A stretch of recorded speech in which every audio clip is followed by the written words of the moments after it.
ارشمان کمرے میں داخل ہوا تو نایاب کو بستر پر بیٹھا دیکھ کر ماتھے پر بل پڑے۔ یہ تم کیوں دلہن بن کر یہاں بیٹھی ہوئی ہو؟ شادی کرنے کا مطلب یہ نہیں ہے کہ اب تم اس طرح میرے بستر پر قبضہ کر لو۔ اٹھو یہاں سے اور جا کر سب سے پہلے تو اپنا حلیہ سدھارو۔ دلہن تو ایسے بنی ہو جیسے بہت خوشی سے میری زندگی میں شامل ہوئی ہو۔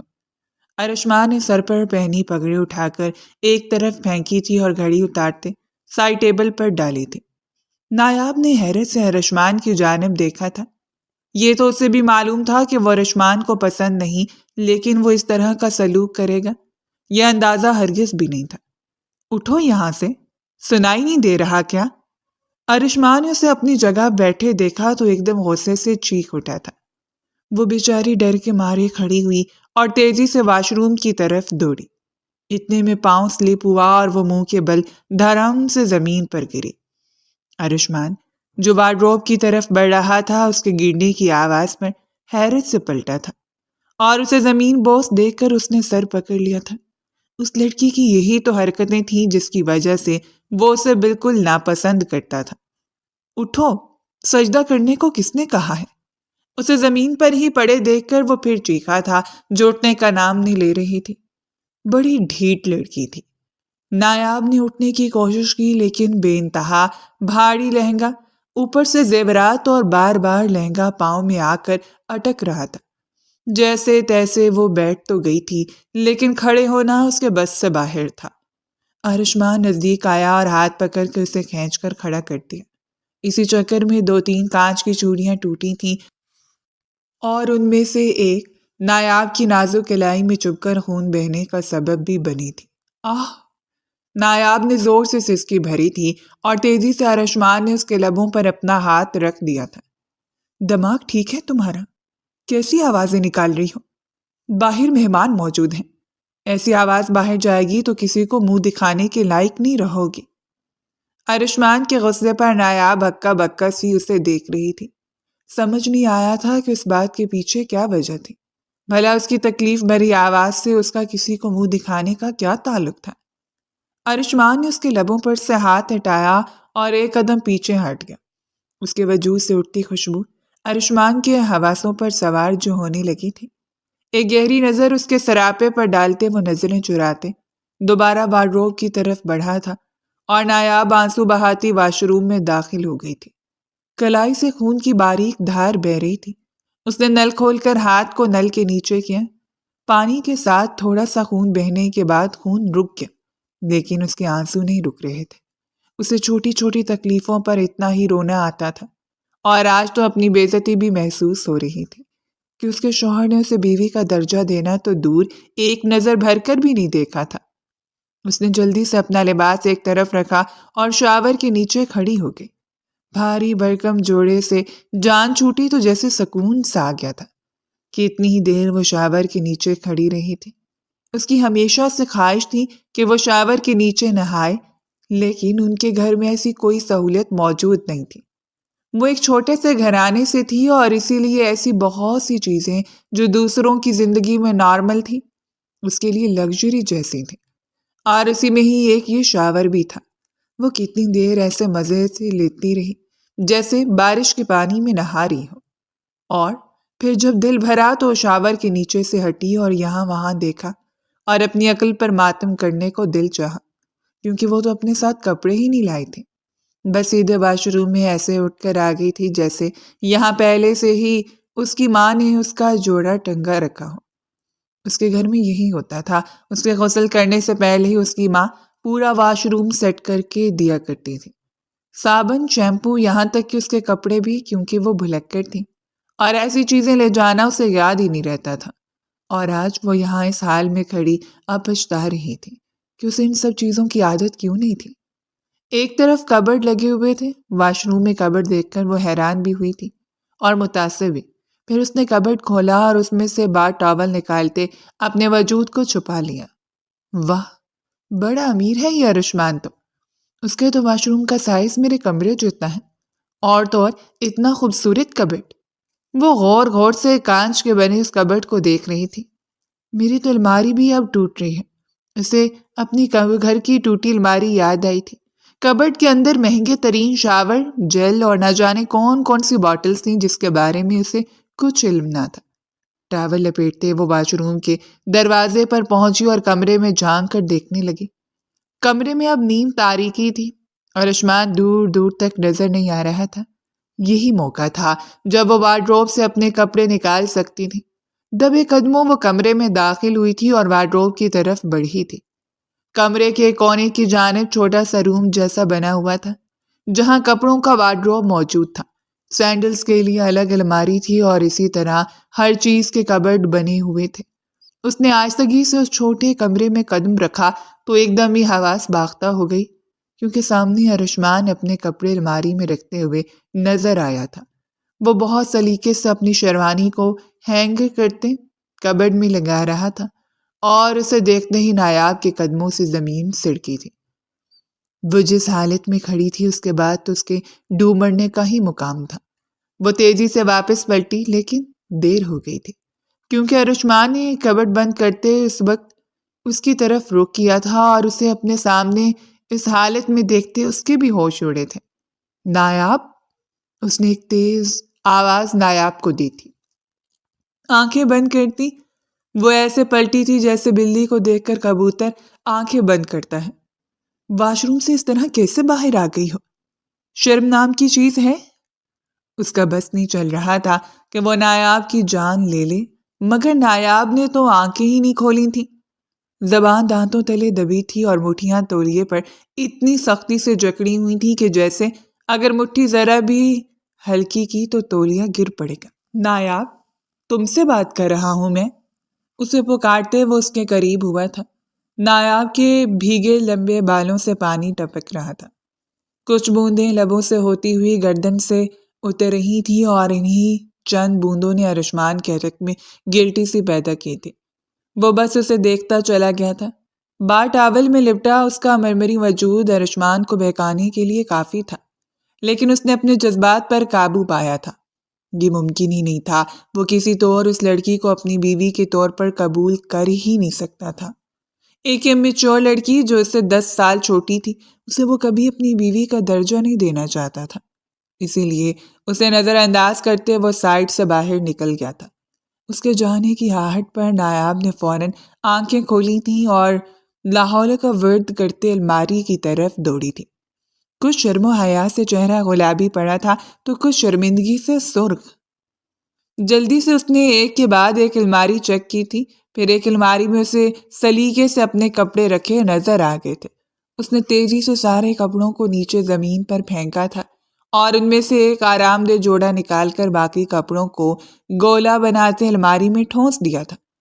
اسے سلیقے طریقے سے کوئی مطلب نہیں تھا، وہ ہمیشہ اپنی الماری اسی طرح بھرتی آئی تھی، اسی لیے یہاں بھی اس نے یہی حرکت کی تھی۔ کپڑے کچھ اس انداز سے الماری میں گھسائے تھے کہ اگر دوبارہ الماری کھولی جاتی تو وہ زمین پر اس کے قدموں میں آ گرتے۔ وہ جوڑا اٹھائے اس نے وارڈروب کے شیشے کے دروازوں کو بند کیا اور پردہ برابر کرتے وہیں کپڑے چینج کر لیے۔ بار ٹاول کو گولا بناتے اس نے کمرے میں عالیشان صوفے پر پھینکا تھا اور خود شان بے نیازی سے دھیمے دھیمے چلتی بیڈ کے پاس پہنچی تھی۔ اپنے تکیے کو درست کرتے اس نے ایک نظر ارشمان پر ڈالی تھی جو اپنے تکیے پر آنکھیں بند کیے لیٹا تھا۔ اسے بے اختیار ارشمان پر غصہ آیا تھا۔ نئی نویلی دلہن کے ساتھ کوئی ایسا سلوک کرتا ہے کیا؟ یہی سوچتے ہوئے وہ بستر پر لیٹی تھی کہ ارشمان نے جھٹکے سے آنکھیں کھولی تھیں۔ بستر کے اوپر اس کی آہٹ پر وہ اٹھ بیٹھا تھا۔ دماغ ٹھیک ہے تمہارا؟ یہاں سوگی کیا؟ اٹھو یہاں سے۔ وہ اتنی زور سے چلایا تھا کہ نایاب کا دل دھڑکنا ہی بھول گیا تھا۔ آپ آہستہ آواز میں بات نہیں کر سکتے؟ سینے پر ہاتھ رکھتے وہ گھبرا کر بولی تھی۔ تم اپنی عقل استعمال نہیں کر سکتی ہو کیا؟ تم یہاں میرے ساتھ اس بیڈ پر سوگی؟ کبھی نہیں۔ جاؤ صوفے پر جا کر سو جاؤ۔ ارشمان کی بات پر نایاب نے حیرت سے اس کے عالیشان 2 سیٹر صوفے کو دیکھا تھا جو بیڈ روم کی مناسبت سے تو بہت بہترین تھا، لیکن سونے کے لحاظ سے وہ تو سوچ بھی نہیں سکتی تھی، اس کے تو پاؤں بھی اس صوفے پر پورے نہ آتے۔ صوفے پر کیسے سوں گی؟ بہت چھوٹا ہے یہ صوفہ، میرے پاؤں اکڑ جائیں گے۔ وہ ایک دم ہی منمنا اٹھی تھی۔ مجھے اس بات سے کوئی غرض نہیں ہے، لیکن میں تمہیں اپنے ساتھ اس بیڈ پر سونے کی جگہ نہیں دے سکتا۔ جاؤ یہاں سے۔ وہ منہ پھیر کر لیٹنے لگا تھا کہ نایاب گزارشوں پر اتر آئی تھی۔ پلیز ارشمان، میں آپ کو تنگ نہیں کروں گی، اپنی حد میں رہوں گی۔ دیکھیں، بیچ میں تکیہ رکھ دیتی ہوں، اس تکیے کو بھی پار نہیں کروں گی۔ آپ کو تکلیف نہیں ہوگی میری وجہ سے، لیکن مجھے بیڈ پر سونے دینا۔ اس نے ایک نظر عالیشان بیڈ اور نرم گدے پر ڈالی تھی۔ کتنے ارمان تھے اس کے اس طرح کے بستر پر سونے کے۔ آج جا کر موقع مل رہا تھا تو شوہر ہی ہر جائی بنا بیٹھا تھا۔ ارشمان نے غصے میں پلٹ کر اسے دیکھا تھا اور پھر خاموش ہو گیا تھا۔ بات تو ٹھیک تھی، صوفہ چھوٹا تھا اور اس کا قد 6 فٹ کو چھوتا ہوا تھا۔ وہ تقریباً قد میں ارشمان کے برابر ہی تھی، اسی لیے ارشمان نے گہری سانس بھری۔ ٹھیک ہے، لیکن اگر اپنی رینج پار کی تو مجھ سے برا کوئی نہیں ہوگا۔ یہ حد تمہاری ہے۔ اس نے ایک پتلا سا گول تکیہ بیچ میں رکھا تھا اور انگلی اٹھاتے سختی سے نایاب کو ہدایت کی تھی اور وہ معصوم بچوں کی طرح سر ہاں میں ہلانے لگی تھی۔ ارشمان منہ تک بلینکٹ اوڑھ کر پلٹ چکا تھا اور اب مسئلہ اس کی بلینکٹ کا تھا۔ بستر پر ایک ہی بلینکٹ پڑا تھا جس پر ارشمان نے قبضہ کر لیا تھا۔ اسے تھوڑی ہی دیر میں ٹھنڈ لگنی شروع ہو گئی تھی۔ اوپر سے اتنے ٹھنڈے موسم میں وہ کتنی دیر شاور کے نیچے کھڑی ہوئی تھی۔ بال ابھی بھی گیلے تھے۔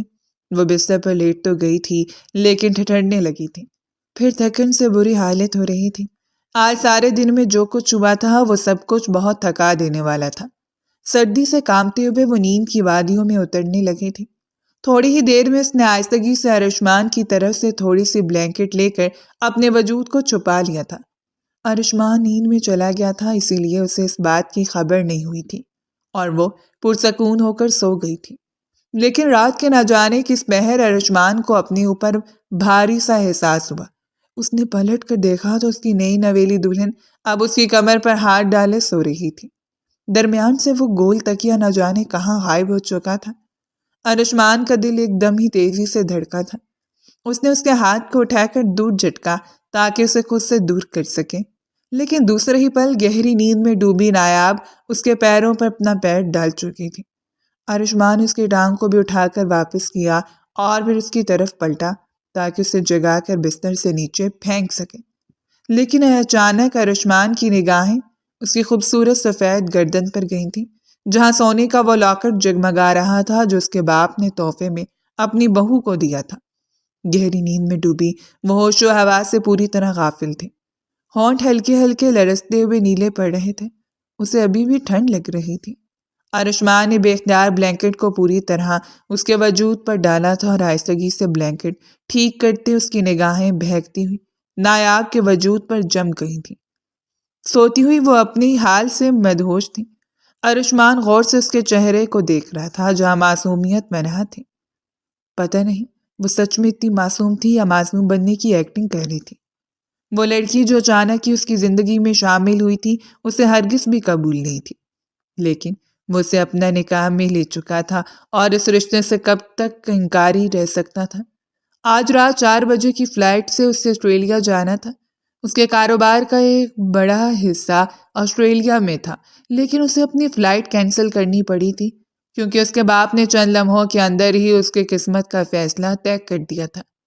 نایاب کے بالوں کو چھوتے وہ اس پل کو یاد کرنے لگا تھا جب کپاتے ہاتھوں سے نایاب نے اس کے برابر میں بیٹھ کر ہی نکاح نامے پر دستخط کیے تھے۔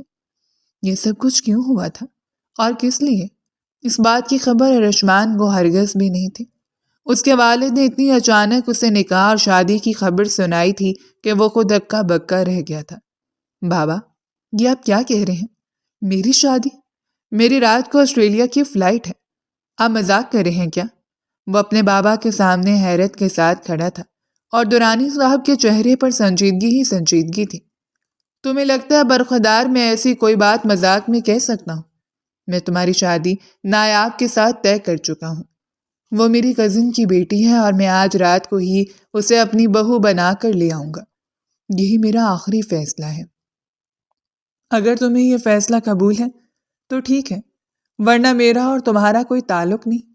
اپنے باپ کے لفظوں پر وہ ششدر ہی تو رہ گیا تھا۔ اس کا باپ جو اسے بے انتہا محبت کرتا تھا وہ اسے ہمیشہ کے لیے خود سے دور کرنے کی بات کر رہا تھا۔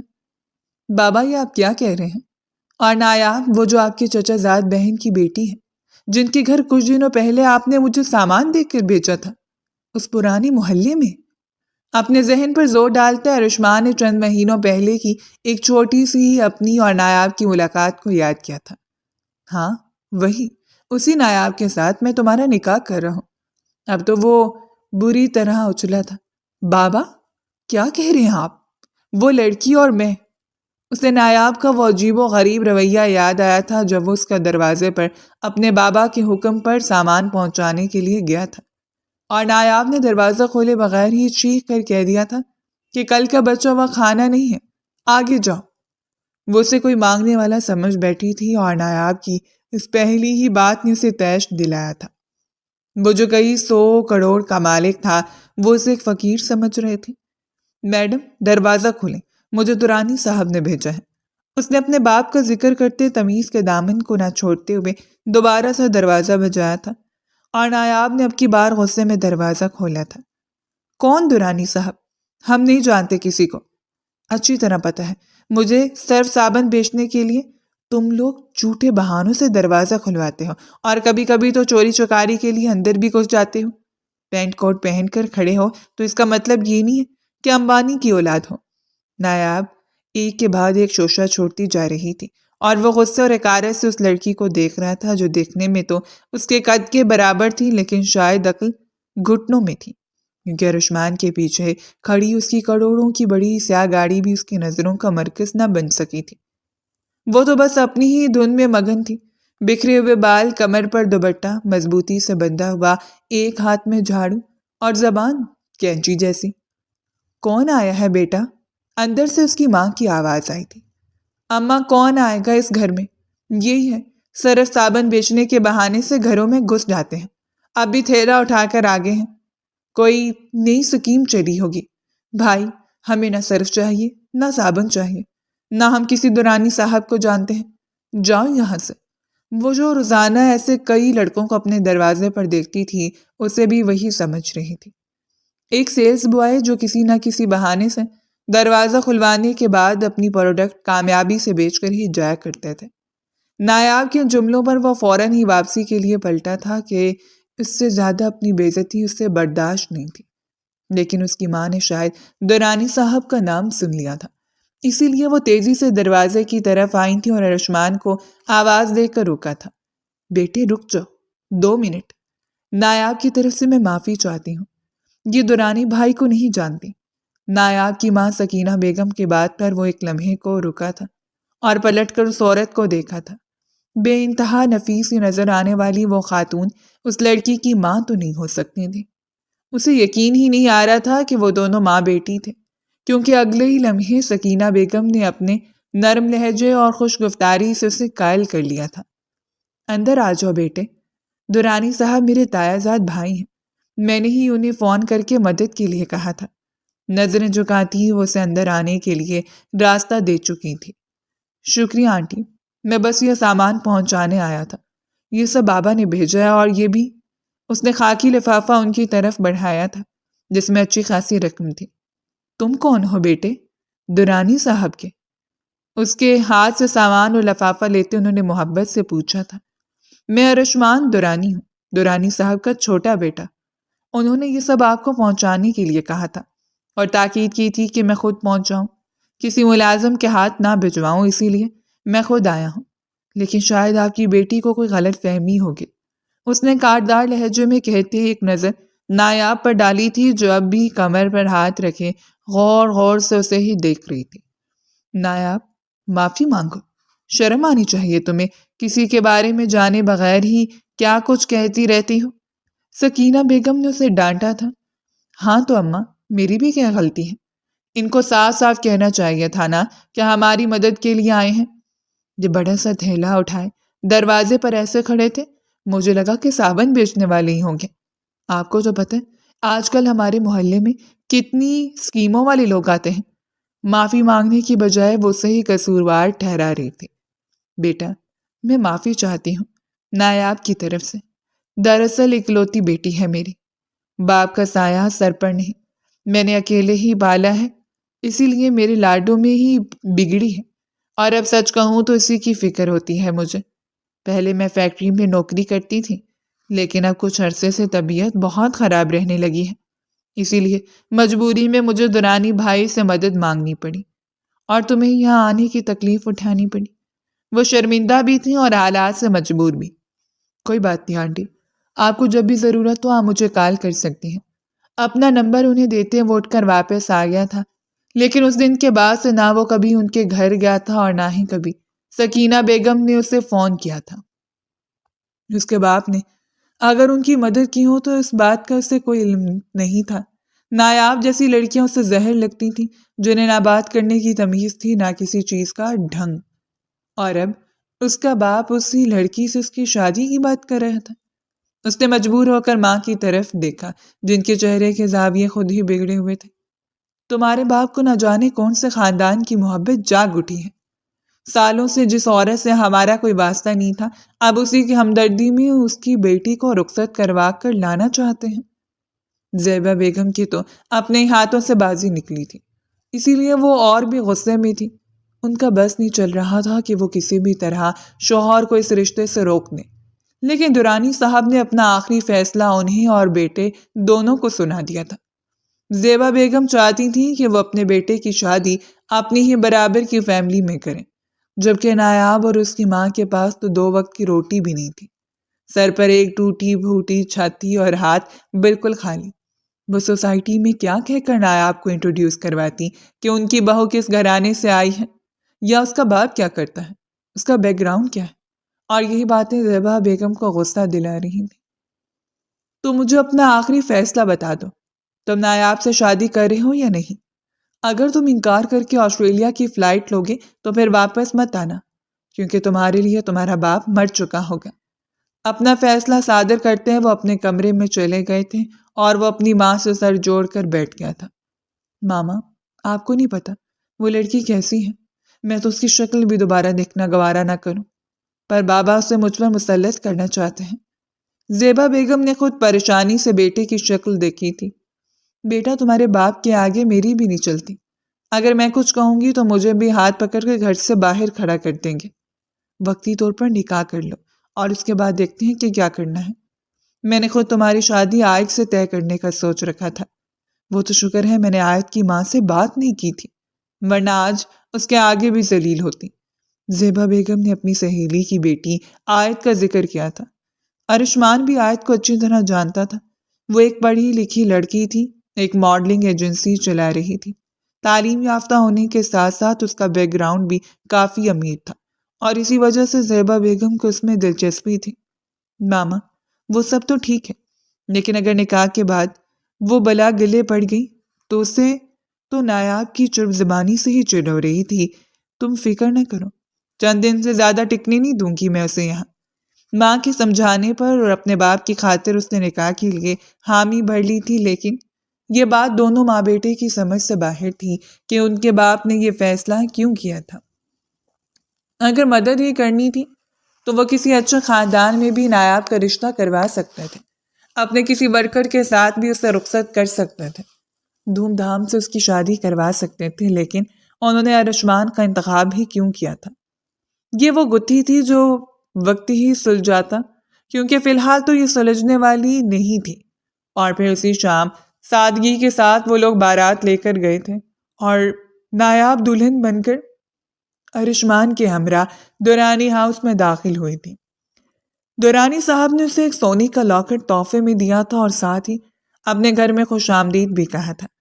زیبا بیگم کے تاثرات کچھ اچھے نہیں تھے۔ وہ تھکن کا بہانہ بنا کر اپنے کمرے میں چلی گئی تھی اور ملازمہ نے نایاب کو ارشمان کے کمرے میں بٹھا دیا تھا۔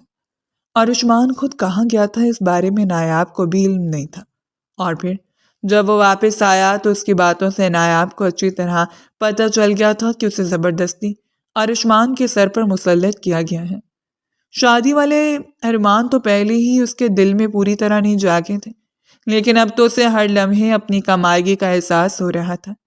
کچھ ارشمان کا رویہ تھا، کچھ اس کی بے وقوفی کے تھوڑی دیر میں ارشمان اس سے عاجز آ گیا تھا۔ بڑی مشکل سے ارشمان نے اسے اپنے بستر پر سونے کی اجازت دی تھی اور وہ اس پر گہری نیند میں سوار ہونے لگی تھی۔ ارشمان اسے بستر سے نیچے اتارنے کے ارادے سے پلٹا تھا، لیکن خود اس کے وجود کی گہرائیوں میں اترنے لگا تھا۔ اس کی دھڑکنوں کی اتار چڑھاؤ کو دیکھتے وہ نہ چاہتے ہوئے بھی اپنا سر اس کے سینے پر ٹکا چکا تھا۔ ارشمان کی اس بے باکی پر گہری نیند میں سے بھی نایاب کی آنکھ کھل گئی تھی اور وہ گھبرا کر اٹھی تھی، لیکن اس سے پہلے کہ وہ چیختی یا پھر اسے خود سے دور کرتی، ارشمان نے تیزی سے اس کے لبوں پر ہاتھ رکھتے اس کی سانسوں کو اپنی مٹھیوں میں دبوچا تھا۔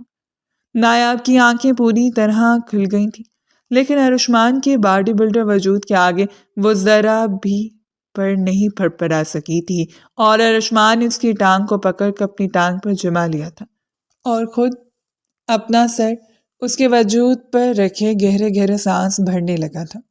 رات کی تاریکی میں دو نفوس ایک دوسرے کے اتنے قریب تھے، ایک جائز رشتے میں ہوتے دور ہونا ناممکن ہو رہا تھا۔ اپنی بے باکیوں میں تجاوز کرتے وہ جیسے ہی اس کے وجود سے کچھ دور ہوا تو نایاب بل کھا کر بستر سے اٹھ کر کھڑی ہو گئی۔ تھوڑی دیر پہلے تک تو میں آپ کو زہر لگ رہی تھی، زبردستی مجھے آپ پر مسلط کیا گیا تھا، اور اب آپ میری نیند کا فائدہ اٹھانا چاہتے ہیں۔ وہ پہلی بار غصے میں بولی تھی اور ارشمان جیسے ہوش میں لوٹا تھا۔ ایک سحر تھا جو پوری طرح ٹوٹا تھا۔ وہ شرمندہ سا پیچھے ہوا تھا۔ اپنی اس بے قابو ہوتی حالت پر اسے خود ہی شرم محسوس ہوئی تھی۔ اگرچہ سامنے کھڑی لڑکی اس کی بیوی تھی، لیکن وہ جانتا تھا کہ اس نے یہ سب کچھ اس کی گہری نیند کا فائدہ اٹھاتے کیا ہے، مگر نایاب کے آگے جھکنے کی ہمت اس میں نہیں تھی، اسی لیے فوراً ہی اس نے خود کو مضبوط کیا تھا۔ میں نے کچھ نہیں کیا، شروعات تم نے کی، درمیان سے تکیہ تم نے ہٹایا۔ میں نے کہا تھا نا، اگر اپنی حد سے تجاوز کرو گی تو نقصان اٹھاؤ گی۔ اب اچھی طرح تمہیں سمجھ آ گیا ہوگا کہ تمہیں اپنی حد پار نہیں کرنی ہے، ورنہ میں اس سے بھی زیادہ آگے بڑھوں گا اور تمہیں اس سے بھی زیادہ نقصان ہوگا۔ اس نے جان بوجھ کر ایسے ظاہر کیا تھا جیسے یہ سب کچھ اس سے نایاب کی باؤنڈری کراس کرنے پر گیا ہو، اور پلٹ کر دوبارہ بلینکٹ میں منہ چھپا کر لیٹ گیا تھا۔ اس کی اپنی سانس اس قدر تیزی سے بھاگ رہی تھی کہ سنبھالنا بے قابو ہو رہا تھا۔ نایاب کا خوبصورت وجود، اس کی قربت، اس کی خوشبو، ان سب چیزوں نے مل کر اس پر سحر طاری کیا تھا۔ وہ جو اسے ناپسند کرتا تھا ایک لمحے کو اس کے وجود میں کھونے لگا تھا۔ اگر نایاب کو ہوش نہ آتا تو شاید وہ ہر حد پار کر جاتا اور اسے اپنے سارے حق وصول کر لیتا۔ اپنی اس بے خودی پر وہ خود کو خود ہی کوستے ہوئے سو چکا تھا، لیکن نایاب کی آنکھوں سے نیند اوجھل ہو چک گئی تھی۔ اس نے اپنے کپڑے درست کرتے واپس سو کر سمٹ کر ایک کونے میں اپنی جگہ بنائی تھی اور بالکل سمٹ کر سوئی تھی کہ دوبارہ اس کی کسی غلطی کی وجہ سے وہ مانسٹر جاگ نہ جائے جو ذرا سی غلطی پر سیدھے اس پر حملہ آور ہو گیا تھا۔ سارے دن کی تھکن کی وجہ سے دونوں ہی گہری نیند سوئے تھے۔ صبح جب ارشمان آنکھ کھلی تو گھڑی 11 بجا رہی تھی۔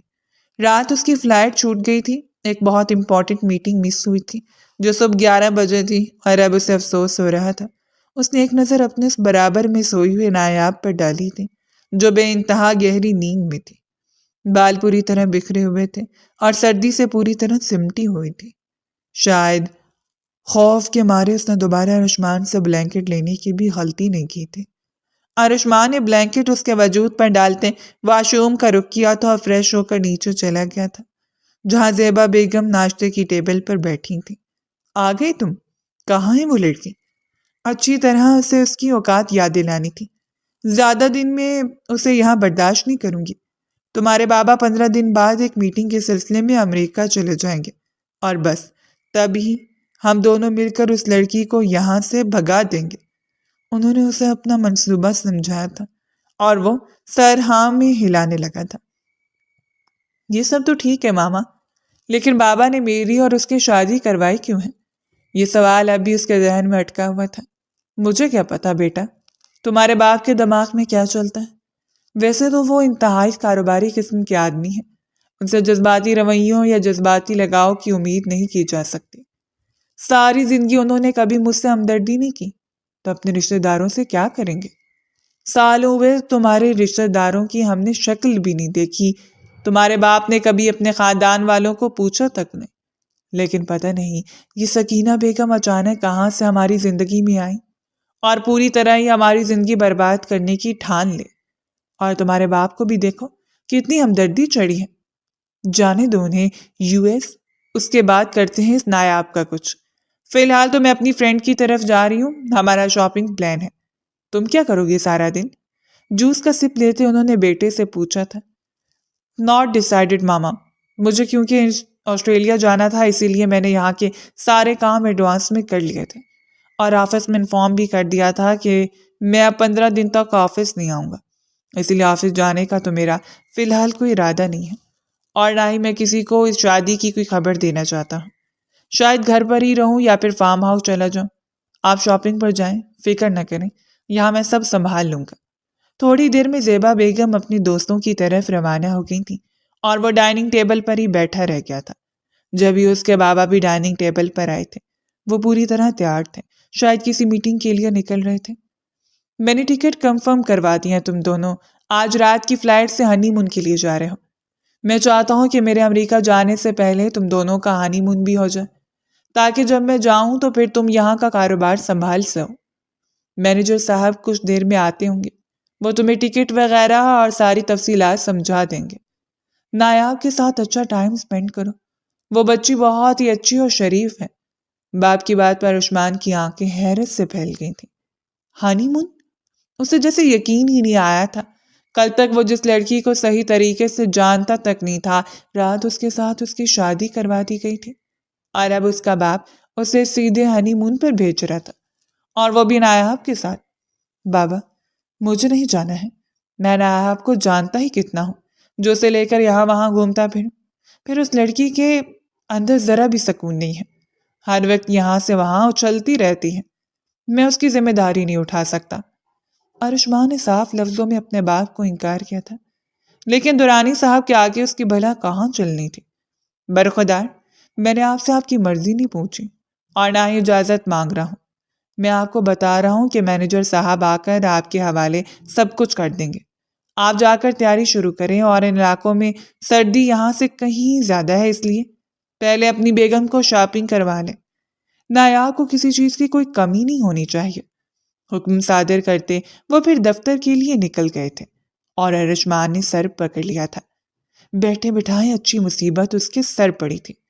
وہ ہرگز بھی نہیں جانا چاہتا تھا، لیکن باپ کا احترام اور عزت اسے مجبور کر چکے تھے۔ بمشکل وہ اٹھ کر کمرے میں پہنچا تو نایاب اب تک خراٹے بہ رہی تھی۔ اب تو وہ بلینکٹ کے اندر تھی تو اسے اور بھی مزے کی نیند آ رہی تھی۔ غصے میں ارشمان نے بلینکٹ کھینچ کر بیڈ سے نیچے پھینکا تھا۔ ساری لائٹیں کھول کر کھڑکی سے پردے ہٹائے تھے۔ دوپہر کا 1 بجنے والا ہے، تمہیں اٹھانے کے لیے کیا 2 ملازم علیحدہ سے رکھنے پڑیں گے؟ وہ اتنی بری طرح گرجا تھا کہ نایاب ہڑبڑا کر اٹھی تھی۔ اس نے گھڑی پر نظر ڈالی تھی اور پھر حیران رہ گئی تھی، لیکن بستر سے اٹھنے کی بجائے وہ وہیں بیٹھی آنکھیں مسلنے لگی تھی۔ اٹھو، نہ جانے تم نے کون سا جادو کر دیا ہے میرے باپ پر کہ تمہاری وجہ سے مجھے اتنا کچھ بھگتنا پڑ رہا ہے۔ ہنی مون کی ٹکٹ بک کروا دی ہیں بابا نے، اب ہمیں ہنی مون پر جانا ہوگا۔ وہ غصے میں کہتے اس کے سر پر کھڑا ہوا تھا اور نایاب کی آنکھیں کھل گئی تھیں۔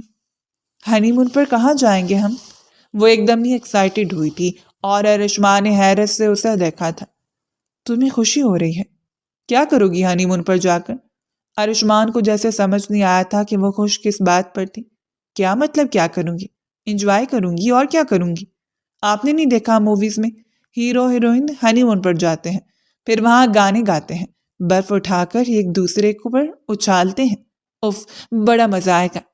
وہ بازو سینے پر لپیٹتی ایسے ٹھٹر رہی تھی جیسے کسی نے اس کے وجود پر برف ہی پھینک دی ہو، اور ارشمان کا بس نہیں چلا تھا کہ پانی کا گلاس اٹھا کر پورا ٹھنڈا پانی اس کے منہ پر پھینک دیتا۔ نہ تو میری اور تمہاری لو میرج ہوئی ہے اور نہ ہی میں تمہیں برداشت کر سکتا ہوں، اور میری بات کان کھول کر سن لو، اپنی حد میں رہنا۔ بابا کی وجہ سے میں جانے پر مجبور ہوں، لیکن وہاں جا کر تمہارے چونچلے نہ دیکھوں۔ تمہارے پاس گرم کپڑے تو ہوں گے نہیں، اسی لیے پہلے شاپنگ پر جانا پڑے گا۔ اٹھو اور تیار ہو جاؤ۔ غصے میں کہتے وہ صوفے پر بیٹھ گیا تھا، ٹانگ پر ٹانگ جمائے وہ موبائل فون میں کچھ چیک کرنے لگا تھا۔ ضروری ای میلز کا ڈھیر لگ گیا تھا اور وہ اپنا دھیان بٹانا چاہتا تھا۔ اتنی ہی دیر میں نایاب نے اٹھ کر تیزی سے تیاری پکڑی تھی۔ سادہ سا گلابی رنگ کا قمیص شلوار پہنے، بال کھولے، اور وہ اس کے سامنے تیار ہو کر آ گئی تھی۔ موبائل بند کر کے جیب میں ڈالتے ارشمان کی نظر اس کے خصوں پر گئی تھی۔ یہ کیا پہن رکھا ہے؟ کسی شادی میں جا رہی ہو کیا؟ مال میں ایسے تیار ہو کر جاتے ہیں؟ اسے خسرو پر بڑا ہی اعتراض ہوا تھا۔ کیوں؟ ان میں کیا برائی ہے؟ وہ حیرت سے خسرو کو دیکھنے لگی تھی۔ جاؤ جا کر کوئی ڈھنگ کی چپل پہنو۔ میرے پاس نہیں ہے کوئی ڈھنگ کی چپل، سارے خود سے ہی ہیں، مجھے یہی پسند ہے، اسی لیے اماں نے شادی میں یہی دی ہیں، اور ویسے بھی انکل نے شادی کرنے کے لیے وقت ہی کتنا دیا تھا، میں تو وہی لائی ہوں جو گھر میں موجود تھا، خریداری تھوڑی کی ہے، اب آپ لے کر جا رہے ہیں تو دلوا دیجیے گا، اپنی مرضی سے کچھ۔ آخری لائن کہتے ہوئے وہ جان بوجھ کر طنزیہ سا مسکرائی تھی، اور یہ بات ارشمان کے دل میں جا لگی تھی۔ بنا کچھ کہے وہ چابیاں اٹھا کر باہر کی طرف بڑھا تھا اور وہ مسکراتی ہوئی اس کے پیچھے چل پڑی تھی۔ کہیں نہ کہیں ارشمان اس کے دل میں جگہ بنا رہا تھا، وہ اس کا شوہر تھا، اس کا مجازی خدا۔ اسے تنگ کر کے نایاب کو بہت ہی زیادہ مزہ آ رہا تھا۔ تھوڑی دیر بعد وہ دونوں شاپنگ مال میں تھے۔ کیا خریدو گی؟ بتاؤ، بیزاری سے کہتے مال کے اندر داخل ہوتے ارشمان نے اس سے پوچھا تھا، اور اس نے ایک بڑے ساڑی کے برانڈ کی طرف اشارہ کیا تھا، اور ارشمان کی آنکھیں حیرت سے پھیل گئی تھیں۔ وہاں سے کیا لینا ہے؟ ہم ناردرن ایریاز جا رہے ہیں، کسی کی شادی میں نہیں۔ مگر نایاب تو جیسے بضدی ہو گئی تھی۔ آپ نے موویز نہیں دیکھی ہوں گی، کاجل ہمیشہ ساڑی پہن کر ناردرن ایریاز میں جاتی ہیں، برف کے درمیان، دیکھا نہیں؟ یلو ساڑی پہن کر کیسے ہاتھ پھیلا کر وہ ہیرو کو بلاتی ہیں۔ نایاب نہ جانے کون سی دنیا میں کھو رہی تھی، جبکہ وہ ایک میچور آدمی تھا جو اس کی ان باتوں پر خود کو غصہ ہونے سے روک نہیں پا رہا تھا۔ وہ موویز ہوتی ہیں، 1 منٹ کا سین بس، اور تم کسی ہیرو کے ساتھ نہیں جا رہی ہو۔ کمرے کی ٹھنڈ برداشت نہیں ہو رہی تھی تم سے رات کو، وہاں جا کر تمہاری کلفی بن جانی ہے۔ وہ اسے کھینچتا ہوا ایک دوسری شاپ پر لے گیا تھا، اور پھر زبردستی اپنی مرضی سے اسے جینز، شرٹس، سویٹرز، اونی مفلر، ہیوی بوٹ اور نہ جانے کیا کچھ خرید کر دلایا تھا، لیکن ان سب چیزوں میں نایاب کو دلچسپی ہی نہیں تھی۔ اس کی نگاہیں تو بس اسی ایک شاپ پر جم گئی تھیں۔ وہ لوگ واپسی کے لیے نکلنے لگے تھے جب اس نے نایاب کی نگاہوں کا مرکز بنی اس بڑی سی شاپ کی طرف دیکھا تھا۔ خرید لو ایک ساڑی بھی، تمہارے دل کو تسلی ہو جائے گی۔ وہ جیسے ہار مانتے ہوئے اسے لے کر اس دکان پر پہنچا تھا، اور نایاب نے ایک سیاہ رنگ کی نیٹ کی ساڑی پر ہاتھ رکھ دیا تھا۔ اب وہ کیا ہی کہتا، اسی لیے اس نے خاموشی سے بل پے کیا تھا، مگر بات یہی نہیں رکی تھی۔ مجھے میچنگ کی ایک ہیل والی سینڈل بھی لینی ہے۔ کیا کرو گی تم ہیل والی سینڈل لے کر؟ پہلے ہی تمہارا اور میرا قد برابر ہے۔ وہ ایک دم ہی انسیکیور ہوا تھا، اور نایاب ہنس پڑی تھی۔ آپ پریشان نہ ہو، وہ پہن کر بھی آپ سے اونچی نہیں لگوں گی، برف میں بھاگوں گی، بہت مزہ آئے گا۔ اور وہ اگلے ہی پل ایک اور سٹور پر پہنچ گئی تھی جہاں خوبصورت ہیل والی سینڈلز ڈسپلے پر لگی تھیں۔ اس نے اپنی مرضی سے ایک سینڈل بھی خرید لی تھی، لیکن ارشمان کو یقین تھا کہ وہ یہ سب کچھ نہیں پہنے گی، مگر وہ جانتا نہیں تھا کہ نایاب اس کی سوچ سے باہر کی چیز تھی۔ اسی رات کی فلائٹ سے وہ لوگ پہاڑی علاقوں میں پہنچ چکے تھے۔ فلائٹ لینڈ ہوتے ہی نایاب کا دیوانہ پن دیکھنے لائق ہو گیا تھا۔ وہ پہلی بار جہاز میں بیٹھی تھی۔ پہلے تو اس نے جہاز میں ارشمان کا بازو نوچ نوچ کر اسے تکلیف پہنچائی تھی، کیونکہ اسے خوف محسوس ہو رہا تھا۔ پھر جب خوف ختم ہوا تو اس نے ایکسائٹمنٹ میں ہنگامہ شروع کیا تھا، اور اب یہاں پہنچنے کے بعد وہ بالکل بے قابو ہو گئی تھی۔ بڑی مشکل سے ارشمان اسے ہوٹل کے کمرے تک لے کر پہنچا تھا۔ ہوٹل کا کمرہ بالکل ہنی مون سویٹ کی طرح ہی سجا ہوا تھا، جسے دیکھ کر ارشمان گہری سانس بھر کر رہ گیا تھا۔ اس کے بابا نے ہر چیز کی پوری طریقے سے تیاری کروائی ہوئی تھی۔ اس کا دل چاہا تھا کہ اپنے بال نوچ لے۔ دوسری طرف نایاب ایک ایک چیز کو ہاتھ میں لے کر چیک کر رہی تھی۔ واش روم میں گئی تو باہر ٹب میں پڑی پھولوں کی پتیاں دیکھ کر وہ زور زور سے شور مچانے لگی تھی۔ ارے واہ، یہاں تو بار ٹب میں بھی پھول ہیں۔ ارشمان غصے میں اس تک پہنچا تھا اور اس کا بازو پکڑتے اسے اپنے سامنے کیا تھا۔ اگر تمہاری آواز نکلی تو گلا دبا دوں گا۔ وہ اتنا غصے میں تھا کہ اپنی ہر باؤنڈری بھول چکا تھا، جبکہ اس کے اس انداز پر نایاب نے گھبراتے ہوئے چپ سادھ لی تھی۔ رات تھوڑی ہی باقی بچی تھی، اسی لیے وہ دونوں سونے لیٹ گئے تھے۔ ایک بستر شیئر کرنا ارشمان کے لیے مشکل ہو رہا تھا، لیکن یہاں تو کوئی دوسرا آپشن بھی نہیں تھا۔ تھوڑی دیر بعد وہ دونوں پہ بلینکٹ پر جگرہ کر رہے تھے۔ بہت مشکل سے دونوں نے ایک ہی بلینکٹ میں ایڈجسٹ کیا تھا۔ پھر رات کو گہری نیند میں وہ اس کے اوپر اپنا پاؤں ڈال چکی تھی، لیکن اس بار ارشمان نے اس کا پاؤں نہیں ہٹایا تھا۔ بلکہ اس کی طرف چہرہ کر کے غور سے اسے دیکھنے لگا تھا۔ کیا وہ اسے ہمیشہ کے لیے اپنی بیوی کے طور پر قبول کر سکتا تھا؟ دل نے ہاں کہا تھا اور دماغ نے نفی کی تھی۔ وہ ایک کامیاب کاروباری آدمی تھا جس کے پیچھے کئی لڑکیاں دیوانی تھیں، اور اس نے ہمیشہ ان سب کو نظر بھر کر بھی نہیں دیکھا تھا۔ اسے شادی میں کوئی انٹرسٹ نہیں تھا۔ وہ پہلے اپنے آپ کو اور بھی زیادہ کامیاب دیکھنا چاہتا تھا، اور اسی لیے اس نے آسٹریلیا میں نئے پروجیکٹ شروع کر رکھے تھے۔ لیکن اسے نہیں خبر تھی کہ اتنی خاموشی سے ایک دن نایاب اس کی زندگی میں شامل ہو جائے گی۔ کتنی دیر اسے دیکھتا رہا تھا، اس کے گلابی پنکھڑی جیسے لبوں پر اپنی انگلی پھیری تھی اور پھر اس کی انگلیوں کو ہاتھوں میں لیتے اپنے لبوں سے لگایا تھا۔ نایاب کے وجود کی حرارت نے اس کے اندر گرماہٹ پیدا کی تھی، اور آہستگی سے اس نے نایاب کو اپنے بازو میں سمیٹ لیا تھا۔ کچھ ہی دیر بعد وہ اس کی قربت میں گہری نیند سو گیا تھا۔ صبح پہلے نایاب کی آنکھ کھلی تھی اور خود کو اس کے بازوؤں کے حصار میں پا کر وہ ایک لمحے کے لیے سٹپٹا گئے تھے، لیکن دل دھڑکنا نہیں بھولا تھا اور وہ حرکت کرنا۔ بس وہ یوں ہی اتنی دیر تک ساکت اس کی دھڑکنیں سنتی رہی۔ ایسا لگ رہا تھا جیسے ارشمان کی دھڑکنیں اسی کا نام پکار رہی ہوں۔ کافی دیر گزرنے کے بعد وہ ہمت کر کے اس کی باہوں کا حصار توڑ کر باہر نکلی تھی، اور جلدی سے اپنا سامان کھول کر اس نے وہی ساڑی پہنی تھی، اور پھر ہیل اور بغیر کسی سویٹر اور مفلر کے وہ پوری طرح تیار آئینے کے سامنے کھڑی تھی۔ کمرے میں ہیٹر جل رہا تھا، اس لیے اسے سردی کم لگ رہی تھی، مگر پھر بھی وہ کچھ کانپ رہی تھی۔ اس نے اپنے بال کھلے رکھے تھے، آنکھوں میں کاجل ڈالا تھا اور پہلی بار گہری سرخ لپسٹک لگائی تھی، کیونکہ اس کی ماں کہا کرتی تھی کہ یہ سب چیزیں شادی کے بعد کرنا، اور آج اسے موقع مل گیا تھا۔ اس کے کمرے میں چلنے پھرنے کی وجہ سے ارشمان کی آنکھ کھلی تھی۔ وہ اٹھ کر بیٹھنا اور اسے اپنے سامنے ساڑی پہنا دیکھ کر بس دیکھتا ہی رہ گیا۔ بے شک وہ حسن کی دیوی لگ رہی تھی، لیکن آج یہ جگہ ساڑی کے لیے مناسب تھی اور نہ ہی یہ موسم تھا ایسے کپڑوں کا۔ پاگل تو نہیں ہو گئی ہو؟ یہ پہن کر باہر جاؤ گی تو تمہاری بجائے تمہاری باڈی لے کر واپس جانا پڑے گا مجھے، وہ سختی سے کہتے کھڑا ہوا تھا۔ جاؤ، جا کر کوئی جینس ٹی شرٹ پہن لو، اور ساتھ اوپر سے گرم کوٹ اور مفلر بھی لو، جوتے بھی پہنو، پھر ناشتے کے لیے نیچے چلتے ہیں۔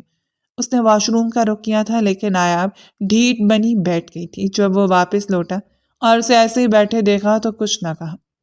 چلو پھر، اگر تمہاری یہی ضد ہے تو ایسے ہی چلو۔ اسے ساتھ لیے باہر نکلا تھا۔ ہر کوئی نایاب کو آنکھیں پھاڑ پھاڑ کر دیکھ رہا تھا جیسے وہ کوئی عجوبہ ہو۔ واقعی اس جگہ اس کا جو حلیہ تھا وہ عجوبہ ہی معلوم ہو رہی تھی۔ ناشتہ کرتے تک تو اس نے جیسے تیسے سردی برداشت کی تھی، لیکن جیسے ہی وہ ہوٹل سے باہر نکل لی، واقعی اس کی کلفی جمنے لگی۔ ہیل والی سینڈل برف میں ہی دھنس گئی تھی، کیونکہ صبح سے برف باری ہو رہی تھی اور ساڑی کے اندر اس کا وجود تھر تھر کانپ رہا تھا۔ ہونٹ نیلے پڑ گئے تھے۔ ارشمان اسے دیکھ کر کہکا لگایا تھا، لیکن ارشمان کے آگے اپنی عزت رکھنے کے لیے وہ ایسے ہی چل پڑی تھی۔ واپس چلیں؟ ارشمان نے اس کی حالت دیکھتے مزے سے پوچھا تھا۔ نہیں، میں ٹھیک ہوں، گانا بھی گا سکتی ہوں، یہ کہتے وہ ایسے ہی کچھ گنگنانے لگی تھی، لیکن ہر ایک سے سوائے تھر تھراہٹ کی اور کچھ باہر نہ آیا تھا۔ وہ بھی ڈھیٹ بنی قدم اٹھا رہی تھی، لیکن دھیرے دھیرے اس کا وجود نیلا پڑ رہا تھا، اور یہ بات ارشمان کی نظروں سے چھپی ہوئی نہیں تھی۔ جب اس کی حالت زیادہ خراب ہوئی تو ارشمان نے تیزی سے اپنی جیکٹ اتار کر اسے پہنائی تھی، کاندھے سے مفلر نکال کر اس کے گلے میں ڈالا تھا، اپنا اونی کیپ اس کے سر پر لگا دیا تھا اور اپنے گلوز بھی اسی کے ہاتھوں میں پہنائے تھے۔ اسے سب کچھ دینے کے بعد وہ صرف جینز شرٹ میں رہ گیا تھا۔ وہ لوگ چلتے چلتے بہت آگے نکل آئے تھے، اس لیے اب واپسی بھی پلٹ کر اتنا ہی سفر طے کرنا تھا۔ لیکن نایاب واپس جانے کو تیار نہیں تھی، کیونکہ برف باری کا کچھ پتہ نہیں تھا کہ کب رک جائے، اور وہ اس کا مزہ لینا چاہتی تھی۔ تھوڑی دیر میں وہ برف کے اندر بیٹھی کھیل میں مصروف ہو چکی تھی، کیونکہ اس کے وجود کو حدت مل گئی تھی، لیکن اسے حرارت دینے والا خود بڑی مشکل سے ٹھنڈ برداشت کر پا رہا تھا۔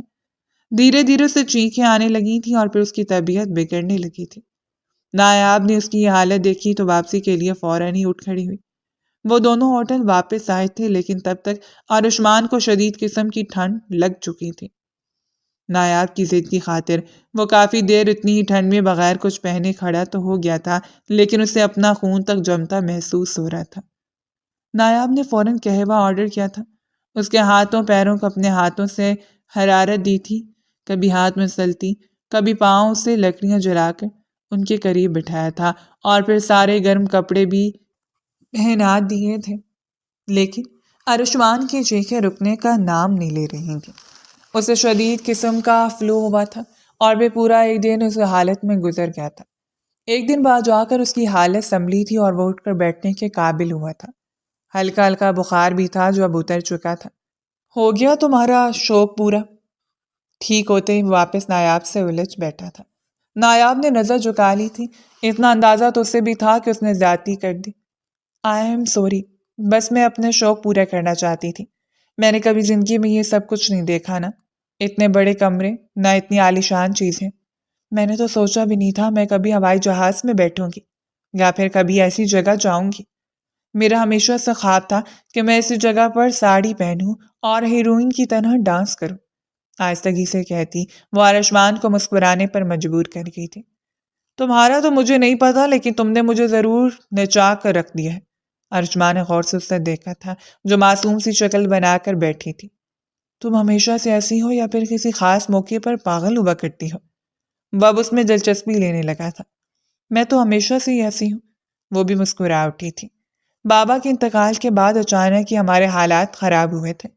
اماں نے مجھے پالا پوسا اور پھر میری ہر فرمائش پوری کی۔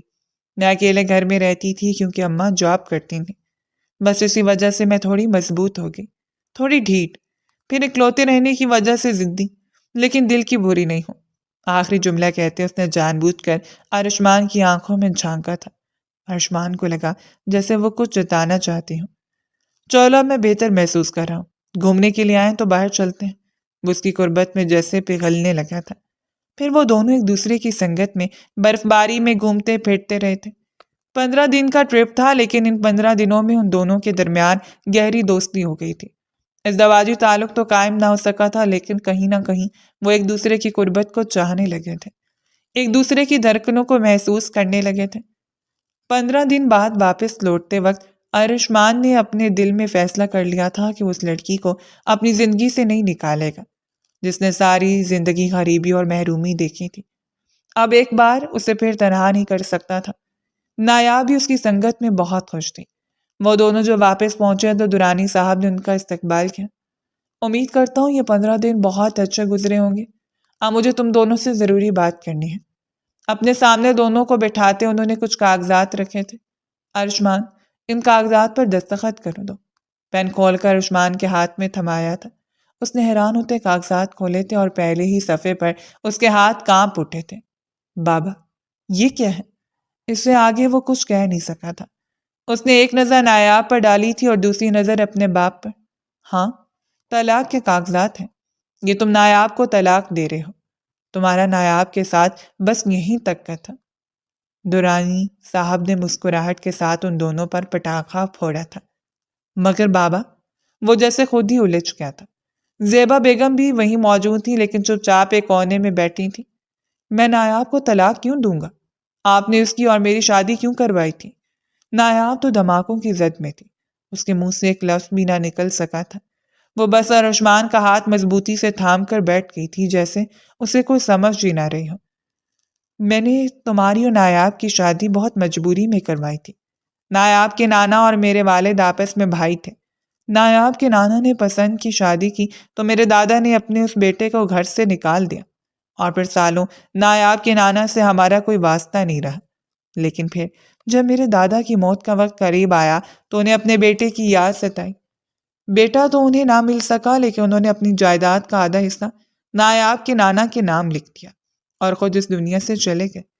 میرے والد کے حصے میں آدھی جائیداد آئی تھی اور وہی آدھی جائیداد مجھے ملی تھی، اور بقیہ آدھی جائیداد کو ہم اٹارنی کے طور پر سنبھال رہے تھے، یعنی وہ ایک طرح سے ہمارے پاس ضمانت تھی۔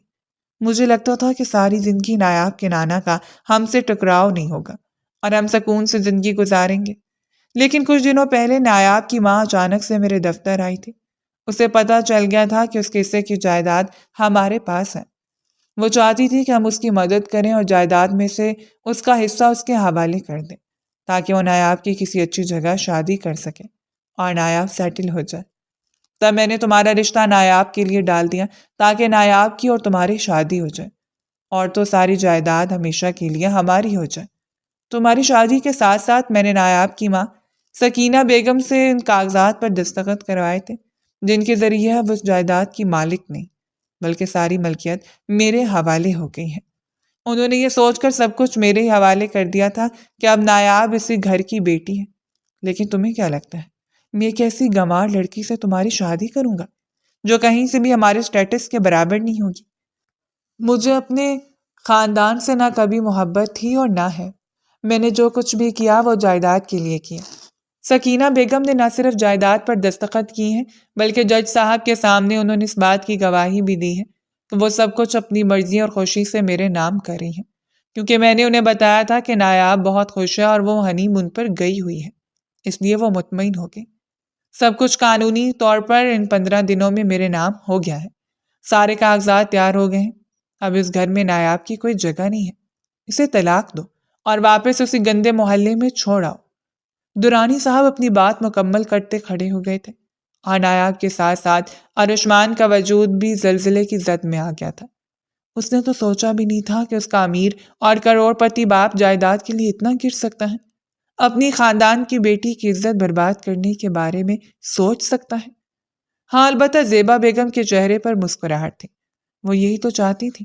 انہوں نے مسکرا کر کہا، ارشمان تم بھی تو واپس آ کر اسے طلاق ہی دینے والے تھے نا، تو پھر ابھی آزاد کر دو، اچھا موقع ہے، اور ڈرائیور کے ساتھ واپس بھجوا دو۔ خس کم جہاں پاک۔ وہ بھی ہاتھ جھاڑتے اٹھ کھڑی ہوئی تھی اور نایاب ارشمان کو دیکھتی رہ گئی تھی۔ آپ مجھے طلاق دینے والے تھے؟ وہ جیسے بے یقین ہوئی تھی۔ ارشمان نے ایک نظر اس پر ڈالی اور نفی میں سر ہلا دیا۔ نہیں، میرا ایسا کوئی ارادہ نہیں تھا اور نہ ہی اب میں تمہیں طلاق دینا چاہتا ہوں۔ Trust me, I love you. ارشمان نے فوراً ہی دل کی بات اس کے آگے کہہ دی تھی کہ کہیں وہ اسے بدگمان نہ ہو جائے۔ اب کیا کریں گے آپ یہ پیپرز؟ ارشمان نے اس کے سامنے ہی وہ پیپرز پھاڑ کر پھینک دیے تھے۔ میں نہیں جانتا آگے کیا ہوگا، لیکن میں مزید تمہارے ساتھ کوئی زیادتی نہیں ہونے دوں گا۔ بابا نے جو تمہاری ماں کے ساتھ کیا ہے وہ ویسے ہی بہت غلط ہے۔ ارشمان اس کا ہاتھ پکڑ کے کمرے سے باہر نکلا تھا اور اپنے باپ کے کمرے میں پہنچ گیا تھا۔ آپ جو چاہیں کر لیں، لیکن میں اب اپنی بیوی کو نہیں چھوڑ سکتا۔ نایاب میری ہے اور مرتے دم تک میری ہی رہے گی۔ درانی صاحب نے غصے سے اسے دیکھا تھا۔ نکل جاؤ میرے گھر سے، اگر اس لڑکی کو اپنی زندگی سے نہیں نکال سکتے تو۔ انہوں نے ایک بار پھر اسے دھمکایا تھا، لیکن اس بار ارشمان ان کی دھمکی میں نہیں آیا تھا، کیونکہ اس نے اپنے جس باپ کو اپنا آئیڈیل مانا تھا وہ اس کا اصل بھیانک روپ دیکھ چکا تھا۔ بابا، اس بار میں آپ کی بات نہیں مان سکتا، اس لیے میں جا رہا ہوں۔ وہ نایاب کے ساتھ کمرے میں آیا اور اپنا سامان پیک کرنے لگا تھا۔ زیبا بیگم پیچھے پیچھے چلی آئی تھی۔ بے وقوفی نہ کرو، 15 دن پہلے آئی اس لڑکی کے پیچھے تم ماں باپ کو چھوڑ کر جاؤ گے؟ وہ ان کا چھوٹا لاڈلا بیٹا تھا۔ بڑا بیٹا امریکہ میں سیٹل تھا اور اپنی زندگی میں مگن تھا، لیکن یہی چھوٹا بیٹا ان کی امیدوں کا واحد مرکز تھا۔ ماما، میرا جینا مرنا آپ کے ساتھ ہے۔ وہ نایاب کا ہاتھ چھوڑنے کو راضی نہیں تھا، جو مستقل رو رہی تھی۔ اسے سمجھ نہیں آ رہا تھا کہ اب کیا ہوگا، وہ کہاں جائیں گے اور ارشمان اس کے مستقبل کا کیا بنے گا۔ ارشمان سامان پیک کیے اس کا ہاتھ تھامے گھر سے باہر کی دہلیز تک چلا آیا تھا کہ درانی صاحب نے مجبور ہو کر اسے روکا تھا۔ انہیں لگا تھا کہ ان کی بلیک میلنگ کام کر جائے گی، لیکن ارشمان تو ماننے کو ہی تیار نہیں تھا، اور بالآخر انہوں نے نایاب کو قبول کر لیا تھا۔ زبردستی ہی صحیح، لیکن اب وہ ان کی بہو تھی۔ نایاب ارشمان کے سینے سے لگ کر اس دن خوب روئی تھی۔ اسے یقین نہیں آ رہا تھا کہ ارشمان نے اس کی خاطر سٹینڈ لیا تھا۔ ارشمان کو بھی سمجھ نہیں آیا تھا کہ اس لڑکی سے اسے محبت کیسے ہو گئی تھی۔ شاید یہ نکاح کا رشتہ تھا یا پھر نایاب کی سادگی کہ وہ اس کے لیے پاگل ہونے لگا تھا۔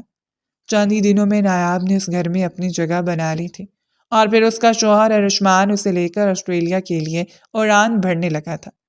ہوائی جہاز میں بیٹھے کھڑکی سے باہر دیکھتے نایاب پھر بچوں کی طرح اچھل رہی تھی اور اس کے چہرے پر مسکراہٹ تھی۔ ان کی دوستی مضبوط ہو چکی تھی، اب انہیں اپنی ازدواجی زندگی کو مضبوط کرنا تھا، اور اس کی شروعات ارشمان آسٹریلیا کی زمین سے کرنا چاہتا تھا۔ اس کا ارادہ تھا کہ اب وہ اپنا مستقبل وہیں سیٹ کرے گا، تاکہ اسے اور نایاب کو پھر کسی کی مخالفت کا سامنا نہ کرنا پڑے۔ آسٹریلیا پہنچتے ارشمان اسے اپنے بڑے سے گھر میں لے گیا تھا۔ وہاں اس کا اپنا ذاتی گھر تھا۔ نایاب ایک بار پھر ہر چیز کو گھور گھور کر دیکھنے میں مصروف تھی، اور ایسے ہی وہ بیڈ روم میں داخل ہوئی تو چونک گئی۔ بستر پھولوں سے سجا ہوا تھا، ہر طرف پھولوں کے بکے رکھے تھے۔ وہ یہاں وہاں حیرت سے دیکھ رہی تھی، جبھی ارشمان نے سامان سے ایک پیکٹ نکالا تھا۔ تمہیں ساڑی پہننے کا شوق ہے نا؟ آج برف باری میں نہیں بلکہ بیڈ روم میں پہن کر دیکھا، پھر میں تمہیں بتاؤں گا کہ تم کتنی خوبصورت ہو۔ مسکراتی اس نے ساڑی نایاب کے ہاتھ میں تھمائی تھی اور نایاب شرماتے ہوئے واش روم کا رخ کر گئی تھی۔ ارشمان کے چہرے پر خوشی ہی خوشی بکھر گئی تھی۔ اس کی زندگی اتنی تیزی سے بدلی تھی کہ وہ خود بھی سمجھ نہیں پایا تھا، لیکن آج نایاب اس کی کل کائنات بن گئی تھی۔ تھوڑی دیر بعد جب نایاب واش روم سے باہر نکلی تو اس کے حسین سراپے کو دیکھتے ارشمان نے اسے اپنے بازوؤں میں لپیٹا تھا اور اس کی گردن پر اپنے دہکتے لب رکھتے اسے بستر پر لٹا دیا تھا۔ کمرے کی لائٹس آف کرتے وہ دو جسم ایک جان ہونے لگے تھے۔ نایاب کی سسکیوں نے کمرے میں فسوں طاری کر دیا تھا اور قربت کے لمحات میں وہ دھیرے دھیرے ہر فاصلے کو مٹاتے اپنی محبت کو امر کرنے لگے تھے۔